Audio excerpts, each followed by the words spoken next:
अगर अभी तक आपने हमारा चैनल कुरान और दीन सब्सक्राइब नहीं किया तो सब्सक्राइब कर लीजिए और बेल आइकन को दबा के ऑल करना मत भूलिए। बिस्मिल्लाहिर्रहमानिर्रहीम। अस्सलाम वालेकुम। कुरान और दीन चैनल में एक और बहुत ही मालूमाती वीडियो आप तमाम लोगों की खिदमत में लेकर आई हूँ। उम्मीद है आज की वीडियो आपको पसंद आएगी। वीडियो को मुकम्मल देखें। अगर आप जानना चाहते हैं कि आपके बच्चों की ज़िद का इलाज क्या है तो 100% शर्तिया वजीफ़ा मैं आप लोगों के लेकर आई हूँ जो आपको बहुत ही ज़्यादा फ़ायदा देगा।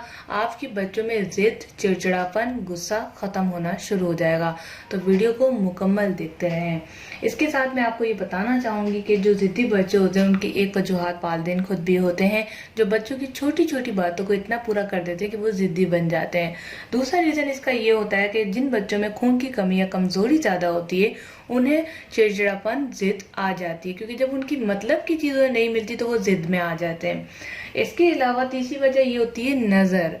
अगर आपके बच्चे बहुत प्यारे हैं, इंटेलिजेंट हैं, आपका कहना बहुत मानते हैं, किसी दूसरे शख्स को ये मालूम पड़ गया, चाहे वो आपके घर के अफराद क्यों ना हो, तो नज़र भी लग जाती है कि ये देखो इतना सा बच्चा जो है अपनी माँ की इतना सुन रहा है, अपने बाप की इतनी सुन रहा है।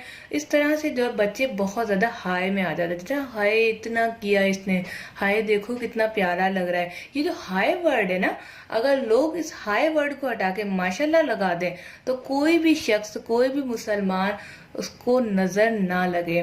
तो तभी हमें यही समझाया जाता है, हमारे दीन में हमें ये समझाया जाता है किसी भी चीज़ को आप देखें तो माशाल्लाह कहें ताकि आपको नज़र ना लगे, वो अल्लाह ताला का नाम उसमें शामिल हो जाए। आप यकीन नहीं करेंगे, जब अपने मैं यूनिवर्सिटी में पढ़ती थी वहाँ पर नॉन मुस्लिम गर्ल्स भी होती थी, तो जब मैं कभी उनकी किसी चीज़ की तारीफ़ कर दूँ कि आपने ड्रेस बहुत अच्छी पहनी है या मैं ऐसे बोल के खामोश हो जाऊँ तो वो आगे से कहती थी माशाल्लाह तो कहो।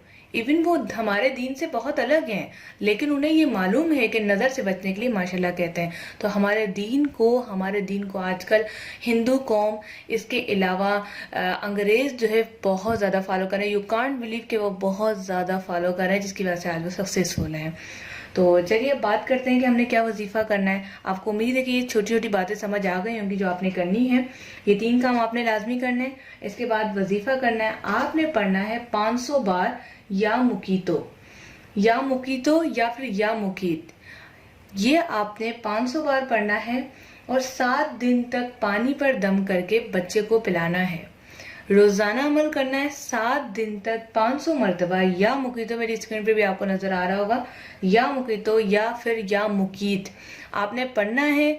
500 बार पढ़ के रोजाना 1 गिलास से 1 कप जितना पानी बच्चा पिए उसको पानी में फूंक मार के दम करके माँ या बाप दोनों चाहे पिला सकते हैं और 7 दिन तक ये अमल करना है। इंशाअल्लाह ताला आप इसमें कमी महसूस करना शुरू हो जाएगा, आपको नजर आएगा कि बच्चे की जिद खत्म हो रही है। 3 काम आपने जो मैंने पहले बताया वो करना है और चौथा काम आपने जो वजीफा करना है। फिर आप देखें इंशाअल्लाह ताला बच्चे में कितनी ज्यादा तब्दीली आती है, यू कांट इमेजिन। अगर बच्चे के माँ बाप नहीं है, कुछ ऐसे भी लोग हैं जो मुझसे रब्ता करते हैं जिनके माँ बाप नहीं है, तो कोई बड़ा बहन भाई भी कर सकता है या कोई दानाई दीनी शख्स भी बच्चे पर ये दम कर सकता है। अब यहाँ पर थोड़ी सी बात आती है कि बड़ों पे किया जा सकता है कि नहीं। जी हाँ, बिल्कुल बड़ों पे, बड़ी लड़कियों पे, बड़े बेटों पे, हस्बैंड वगैरह पे भी ये अमल किया जा सकता है, इसमें कोई मसला नहीं। लेकिन ये आज की वीडियो बच्चों के ऊपर है तो मैं इस तरह से यही कहूँगी कि बच्चों पे ही इस्तेमाल किया जाए। अगर कोई बड़ों का मसला है तो नीचे कमेंट्स में दिए गए बॉक्स में आप जो है मुझसे रब्ता कर सकते हैं, मुझे मसाइल बता सकते हैं, क्योंकि ये बीमारी की वजह से भी हो सकता है। तो मेरी आज की वीडियो आपको पसंद आई होगी। अगर आई है तो लाइक करें, अगर आप नए हैं तो चैनल को लाजमी सब्सक्राइब करें। मिलते हैं नेक्स्ट वीडियो के साथ। बहुत सारा ख्याल रखिएगा। अस्सलाम वालेकुम वरहमतुल्लाह।